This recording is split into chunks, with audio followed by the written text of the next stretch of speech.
बिस्मिल्लाहिर्रहमानिर्रहीम। Viewers, integration का next question solve करते हैं। एवेल्यूएट ई रेज़ पर x sine x D x. आप देख रहे हैं कि ये इंटीग्रल है, दो फंक्शंस की प्रोडक्ट की आपने इंटीग्रेशन करनी है। इस इंटीग्रल में दो फंक्शंस की प्रोडक्ट है। तो जब दो फंक्शंस की प्रोडक्ट हो तो आपको याद है कि इंटीग्रेशन बाई पार्ट्स हम यूज़ करते हैं। इंटीग्रेशन बाई पार्ट्स के लिए जो फार्मूला है वो ये है कि दो फंक्शंस की product F of X into G of X D X. जी फार्मूला क्या कहता है? इसमें से एक को फर्स्ट फंक्शन और एक को आप सेकंड फंक्शन रख लें। ये मैं पहले भी कई दफ़ा बता चुका हूँ कि ये ज़रूरी नहीं है कि जो यहाँ पहले लिखा हुआ है उसे फर्स्ट फंक्शन रखना है और जो बाद में लिखा हुआ है सेकंड फंक्शन रखना है। बेसिकली हम सेकंड फंक्शन उसको रखते हैं जिसकी इंटीग्रेशन आसानी से हो सकती हो। तो अज्यूम कर लेते हैं कि इसकी इंटीग्रेशन आसानी से हो सक रही है, तो इसे सेकंड फंक्शन रख रहे हैं।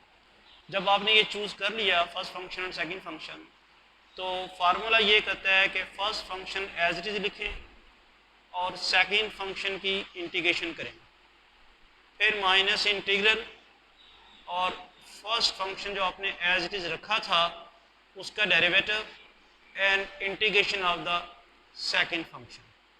तो ये फार्मूला है। इस फार्मूले को हम यूज़ करते हैं। यहाँ पे दो फंक्शंस हैं, ई रेज़ पर एक्स साइन एक्स। हम इसे इंटीग्रल आई सपोज कर लेते हैं ई रेज़ पर एक्स साइन एक्स को। अब इसमें अब मसला ये है कि किसको हमने फर्स्ट फंक्शन और किसको सेकंड रखना है। मैंने बताया आपको कि सेकंड फंक्शन उसको रखना है जिसकी इंटीग्रेशन इजीली हो जाए। यहाँ दोनों की हो जाती है, ई की पावर एक्स की भी इंटीग्रेशन आसानी से हो जाती है, वो ई की पावर एक्स आती है, और साइन एक्स की इंटीग्रेशन भी आसानी से हो जाती है, वो आती है माइनस कॉस एक्स। तो दोनों ही फंक्शंस इजीली इंटीग्रेबल हैं, जिसको मर्जी फर्स्ट और जिसको मर्जी आप सेकंड रख लें। तो चलें हम इसको फर्स्ट और इसको सेकंड रखते हैं। उसके बाद कैसे करना होता है इंटीग्रेशन भी पार्ट्स कैसे करनी होती है वो फार्मूला आपके सामने लिखा हुआ है। फर्स्ट फंक्शन आपने एज इट इज़ रख लेना है और सेकंड फंक्शन की इंटीग्रेशन करनी है जो कि आनी है माइनस कॉस एक्स। फिर इंटीग्रल फर्स्ट फंक्शन का डेरिवेटिव, फर्स्ट फंक्शन का डेरिवेटिव ई रेज़ पर एक्स ही आएगा। यानी दो चीज़ें यहाँ पे, साइन एक्स की इंटीग्रेशन होती है माइनस कॉस एक्स, और ई की पावर एक्स का डेरिवेटिव लगाना है वो वैसे ही आना है ई की पावर एक्स, और साथ दोबारा सेकंड फंक्शन की इंटीग्रेशन जो कि माइनस कॉस एक्स आएगी। तो समझ आ रही है? यानी देखिए सबसे पहला काम हमने क्या किया, first function as it is और जो साइन एक्स है जो कि सेकंड फंक्शन है उसकी इंटीग्रेशन कर दी जो कि माइनस कॉस एक्स होती है।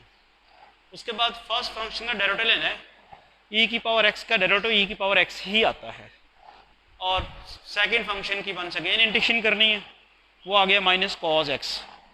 तो अब ज़रा आगे चलते हैं। ये तो पोर्शन जो है इसकी तो इंटीग्रेशन हो गई, ये आ गया माइनस ई रेज़ पर X cos X minus minus plus integral E raise पर X cos X D X. तो अब देखते हैं कि इंटीग्रल अभी ख़त्म नहीं हुआ, इंटीग्रेशन भी हुई नहीं है। तो ये जो इंटीग्रल आया है वंस अगेन इसको इंटीग्रेशन बाई पार्ट्स इसकी इंटीग्रेशन करते हैं। ये रह गया माइनस ई रेज़ पर एक्स कॉस एक्स। अब first function as it is और सेकंड फंक्शन की इंटीग्रेशन, कॉस एक्स की इंटीग्रेशन आ गई साइन एक्स, फिर माइनस इंटीग्रल फर्स्ट फंक्शन जो है ई की पावर एक्स इसका आ गया डेरिवेटिव ई की पावर एक्स, सेकंड फंक्शन जो है कॉस एक्स उसकी इंटीग्रेशन आ गई साइन एक्स डी एक्स। ठीक है जी, क्या किया है? Once again integration by parts वाला मेथड रिपीट किया है। First function as it is और सेकंड फंक्शन की integration, second function cos X है उसकी इंटीग्रेशन आएगी साइन एक्स। फिर फर्स्ट फंक्शन का डेरिवेटिव लेना है, ई की पावर एक्स का डेरिवेटिव वैसे ही आ गया ई की पावर एक्स, और कॉस एक्स की इंटीग्रेशन आ गई साइन एक्स। एक चीज़ आप नोट करें कि जहाँ से आप चले थे ई की पावर साइन एक्स ई रेज़ पर एक्स इंटू साइन एक्स दोबारा आ गया है। इसको आपने सपोज किया हुआ था आई इंटीग्रल, तो हम क्या करते हैं इसकी जगह आई लगा देते हैं। यानी जो पहला पोर्शन है उसको रीराइट कर लेते हैं, ये ई रेज़ पर एक्स साइन एक्स चूँकि प्लस है चलो इसे पहले लिख लेते हैं, माइनस ई रेज़ पर एक्स कॉज एक्स को बाद में लिख लेते हैं। और ये जैसे मैंने बताया ई रेस पर x into sine x integral जो है किसके इक्वल है, ये आई के इक्वल है, तो आपने इसको आई लिख लिया। लेफ्ट हैंड साइड पे ऑलरेडी आई है, इस आई को भी लेफ्ट हैंड साइड पे आप ले आए, लेफ्ट हैंड साइड पे आई है, इस आई को भी लेफ्ट हैंड साइड पे ले आए, राइट हैंड साइड पे रह जाएगा ई रेस पर एक्स साइन एक्स माइनस ई रेस पर एक्स कॉज एक्स, ये बन जाता है 2i। और यहाँ से अगर आप ई रेस पर एक्स कॉमन निकाल लें तो ये बनता है sine x minus cos x, और बेसिकली हमने फाइंड तो आई करना है, तो वो आ जाएगा 1/2 ई रेस पर x into sine x minus cos x.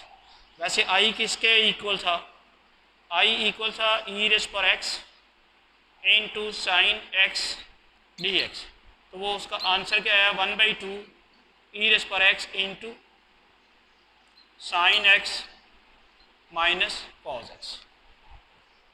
तो होपफुली आपको सारे स्टेप्स क्लियर हो गए होंगे कि ई रेस पर एक्स साइन एक्स को हमने पहले आई सपोज किया, और ई रेस पर एक्स को फर्स्ट फंक्शन और साइन एक्स को सेकंड फंक्शन रखते हुए इंटीग्रेशन बाय पार्ट्स हमने इसको किया, और इंटीग्रेशन बाय पार्ट्स करते हुए एक स्टेप में दोबारा ई रेस पर एक्स साइन एक्स आ गया, इंटीग्रल ई रेस पर एक्स साइन एक्स जो कि आई के इक्वल था, उसको दोबारा आई रख के लेफ्ट हैंड साइड पे लेके वो बन गया 2i, और वहाँ से आई की वैल्यू निकाली, आई था ई रेस पर एक्स साइन इंटीग्रल ई रेस पर x sine x D X, तो इसका आंसर ही आ गया। Thank you.